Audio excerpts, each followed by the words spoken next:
Nuestro tema para este día se titula El plan original de Dios.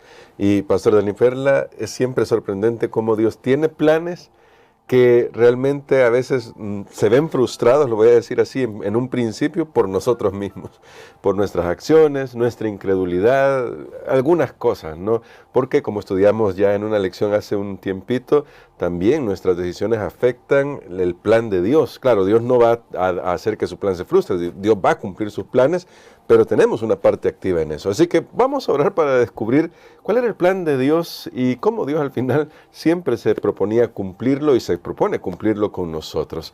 Querido Padre, gracias te damos por tu palabra que ilumina nuestras mentes y nos ayuda a ver más allá de las cosas que nosotros podemos palpar, ver, gustar, entender incluso en este mundo.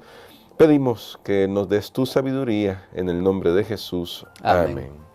Para este día, Pastor, luego de hablar sobre algunas leyes que ya hemos destacado y que usted nos ha ayudado a ver cómo se aplicaban, y de hecho todavía vamos a ver un poquito más de esto esta semana, me llama la atención lo que dice Éxodo, si no estoy mal, en el capítulo 23, y justamente desde el verso 20 en adelante, porque aquí habla sobre el gran propósito de Dios con Israel para llevarlos a la tierra prometida. Solo voy a leer el verso 1, el verso 20, quiero decir, el primer versículo de esta sección.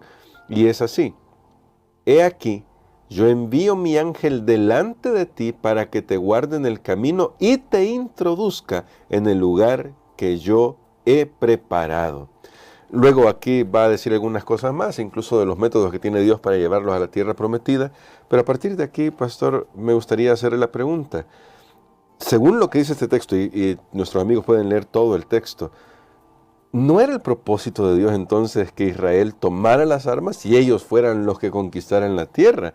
El texto aquí dice que yo le he preparado y yo mandé a mi ángel para que los introduzca ahí. ¿Qué quiere decirnos esto respecto a cómo pretendía Dios llevarlos a Canaán? Bueno, creo que el plan de Dios era un plan completo porque incluía al pueblo de Israel y por supuesto al mundo, en este caso las naciones que estaban en la tierra que Dios les estaba prometiendo a ellos, porque Dios tenía un propósito para su pueblo, pero también para estas naciones si aceptaban su propósito. Creo que este es uno de los pasajes a veces controversiales, porque las personas dicen, bueno, cómo Dios, que es un Dios de amor, de misericordia, está expulsando, porque es lo que dice ahí más adelante, por ejemplo, noten el versículo 23. Dice así: porque mi ángel irá delante de ti y te llevará a la tierra del amorreo, del eteo, del fereceo, del cananeo, del heveo y del jebuseo, a los cuales yo haré destruir. Muy bien, noten, yo haré destruir. Creo que una enseñanza completa de este pasaje tiene que tomar en cuenta que no es que Dios estaba haciendo una limpieza étnica, no es que Dios estaba tratando a estos pueblos con odio o con venganza, no. De hecho, hay una palabrita que se ha discutido mucho cuando se habla de este tema de la destrucción de los cananeos, la palabra jerem en hebreo, que es aniquilación, exterminación. Pero noten ustedes, aún en la traducción que tenemos en español, dice a los cuales yo haré destruir. Incluso Dios no está diciendo yo los voy a exterminar, sino que dice haré que ellos, por ellos mismos, ellos se vayan destruyendo. Entonces vemos una participación de Dios tanto directa como indirecta. ¿Por qué? Porque estos pueblos, si quedaban ahí en la tierra, iban a contaminar al pueblo de Israel con la idolatría. De hecho, nunca hubo una exterminación total de esos pueblos. Solo hay unas ciudades mencionadas en la Biblia, creo que son 4, Jericó, Ai y otras 2 ciudades por ahí que sí sufrieron un exterminio total, pero el resto de las ciudades no. Ahora, digo esto, hermano Gerson, porque muchas veces yo he visto en discusiones que se dan ahora, especialmente en redes sociales, que uno puede ver un poquito qué está pensando la gente. Y A veces dicen, no, yo cómo voy a creer en ese Dios de la Biblia, Sí. ese Dios que mandó a destruir, que era vengativo. Pero no, noten ustedes, aquí dice, Dios está obrando de una manera especial y como se mencionó al principio, no era el propósito de Dios que su pueblo luchara cuerpo a cuerpo con estos habitantes de estos lugares. Dios iba a hacer algo por ellos. En primer lugar dice, yo enviaré mi ángel. Y sabe que este ángel es Jesús. Amén, Comencemos aquí. Este ángel es Jesús. Él era el que los había guiado en el camino. Él era la columna que les daba sombra en el día, calor en la noche. ¿Y cómo sabemos que ese ángel es Jesús? Bueno, por ejemplo, en el versículo 21, notemos lo que dice. Guárdate delante de él y oye su voz, no le seas rebelde, porque él no perdonará vuestra rebelión, porque mi nombre está en él. Muy bien, ahí tenemos unas claves que no puede aplicarse a un ser creado, Claro. o a un ser humano. Dice, mi nombre está en él. Y lo otro es porque él no perdonará. Y el único que puede perdonar es Dios. Sí. Entonces, aquí nosotros tenemos claramente establecido que ese ángel es Jesús. Aún antes de su encarnación, él vino a esta tierra para auxiliar a su pueblo, para estar con ellos, para guiarlos e introducirlos a la tierra de Canaán. Entonces, todos estos elementos son bien importantes que nosotros los tomemos en cuenta. Haciendo un resumen de lo que hemos dicho, recuerden, Dios no iba a obrar con ellos, con estos pueblos cananeos, digo, no iba a obrar en una manera de hacer un exterminio total, porque de hecho eso nunca sucedió. Más bien Israel falló en ese plan. Más adelante nos damos cuenta que como ellos tampoco cumplieron el plan de Dios, ahora les tocó luchar cuerpo a cuerpo, pero no era el plan, no era la intención original de Dios. Más adelante nos damos cuenta que aún el pueblo mismo de Israel también estaba bajo la categoría que ellos deberían haber sido exterminados, porque no anduvieron en el pacto. Sin embargo, tampoco Dios los exterminó a ellos. Entonces, es bueno que sepamos esto, porque a veces solo me quedo en este texto y digo, Dios exterminó a todo mundo, y no vemos en realidad cómo fue ejecutado. Y en segundo lugar, algo más que hemos dicho hoy, es que el ángel de Dios iba a acompañar a su pueblo, y esto por supuesto iba a tener consecuencias sobre los enemigos, y Dios iba a obrar de una manera especial. Y me gustaría pasar, bueno, hay dos temas que me gustaría ir rápidamente destacar, pero comenzando con el tema de cómo Dios iba a obrar a través de su pueblo, a través de las cosas que sucedieran, porque en el texto dice, yo lo voy a expulsar poco a poco, no de inmediato, poco a poco, y esto era tanto, como usted ha destacado, el tema de la gracia para estos pueblos como para el pueblo propio de Israel, y me lleva a pensar en cómo podemos aprender a confiar en que las promesas de Dios se van a cumplir en sus términos, para no cometer el error, que lo vemos repetidamente en el pueblo de Israel, y nos pasa todavía a menudo a nosotros, de querer hacer que se cumplan en nuestros términos y terminar arruinando el plan. Dios le dio a ellos una promesa, y entonces al menos aquí en este texto de Éxodo, capítulo 23, versículos 20 al 33, encontramos dos maneras que Dios le dijo que esto iba a funcionar. En primer lugar, Él iba a poner el terror sobre estos pueblos. Ellos mismos se iban a confundir, ellos mismos iban a estar alarmados. De hecho, vemos eso en algunas conquistas posteriormente, cuando dice que los mismos pueblos, entre ellos comenzaron a destruirse. Eso es porque Dios puso este espíritu de miedo, de temor en ellos, de confusión, y entre ellos mismos se destruyeron. Y otra manera bien interesante, el ejército de Dios, que Él iba a enviar, dice que eran las avispas. Dios tenía un ejército ahí de avispas, podía levantar. De hecho, allá en Egipto había hecho milagros a levantar una serie de insectos en algunas de las plagas. Así que aquí Dios iba a enviar avispas. Imagínense el ejército de Dios, y estas iban a hacer que las personas salieran de esas tierras. Pero precisamente habían dos razones por las cuales Dios no les prometió que eso iba a ser inmediatamente. En primer lugar, para que la tierra no quedara vacía, y entonces iban a venir las fieras. Noten cómo Dios piensa absolutamente en todos los detalles. Y en segundo lugar, es por este mismo tema de la gracia, porque los pueblos todavía no habían acumulado la medida de su iniquidad. Noten que lo que Dios estaba haciendo era tratando de retornar a la gente, al mundo, al plan original. Dios hizo este mundo para que fuera habitado por seres puros y santos. Y estas naciones no cumplían con esas condiciones.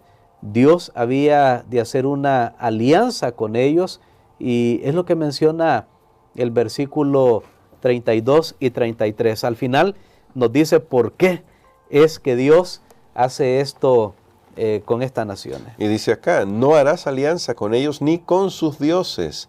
En tu tierra no habitarán, no sea que te hagan pecar contra mí sirviendo a sus dioses, porque te será tropiezo. Aquí Dios está diciendo, miren, yo estoy haciendo una alianza con ustedes, no con ellos. Es con ustedes que estoy haciendo esa alianza. Y finalmente dice, si ustedes los permiten a ellos, ellos los van a extraviar. Y yo no quiero que les suceda eso. Bueno, ¿cómo podemos nosotros ahora aplicar esto para nuestra vida? ¿Cómo podemos aprender a confiar en Dios? Si Dios tiene un plan y sabe que el camino de Dios siempre es el mejor.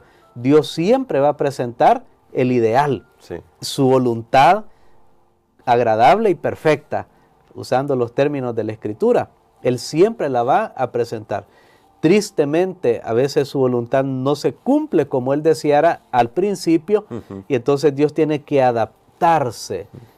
Dios usando nuestras palabras humanas, porque por supuesto es mucho más que esto, pero Dios ahora tiene que tratar con los resultados de las elecciones que los seres humanos hacemos, y entonces ahí también Dios va acomodando sus medidas hasta lograr cumplir su propósito. Pero lo que sí podemos confiar es que su propósito se cumplirá siempre. Amén. Solo que nosotros decidimos si se cumple con dolor o con menos dolor. Digo con menos dolor porque estamos en este mundo, y es imposible pasar por este mundo recto sin sufrir ningún tipo de dificultad. Así que creo que esa es una de las grandes lecciones que tenemos acá. Y para finalizar sobre el tema de la gracia, pastor, acostumbramos a decir, porque la Biblia lo dice, Dios es amor, y el amor de Dios es incondicional. Pero de repente nos encontramos con esto de que la gracia tiene un límite, porque a Abraham, cuando se le dio la promesa de que su descendencia iba a poseer la tierra, le dijo, la maldad del amorreo no ha llegado a su límite.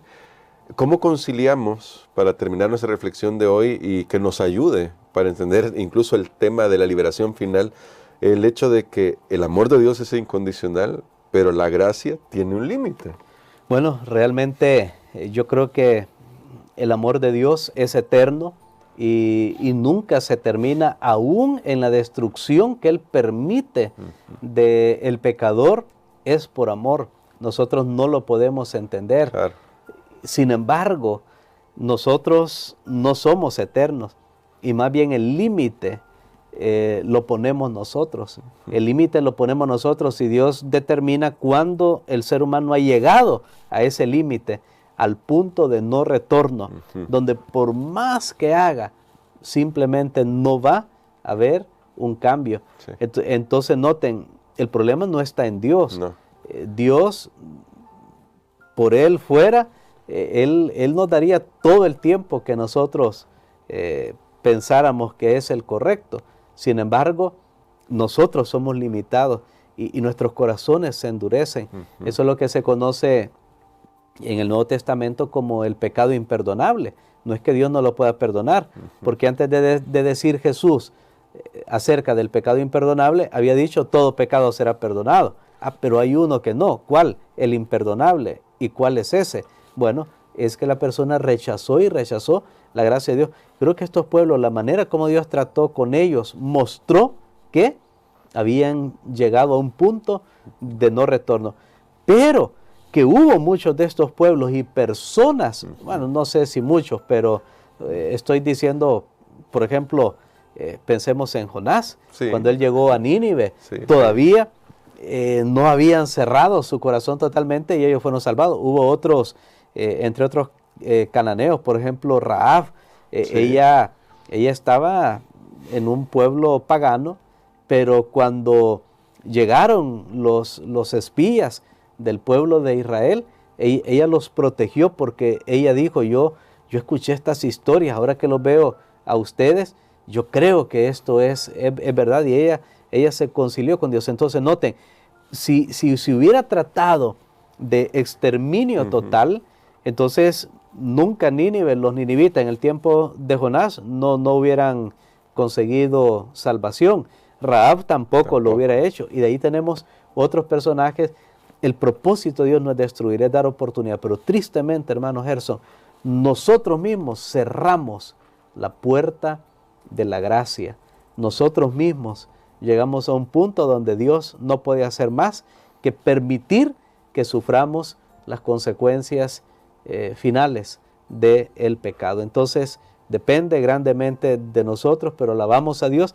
Lo que sí podemos estar seguros es que jamás nadie va a ser destruido si quiere ser salvo. Amén. Si quiere ser salvo, Dios lo va a salvar.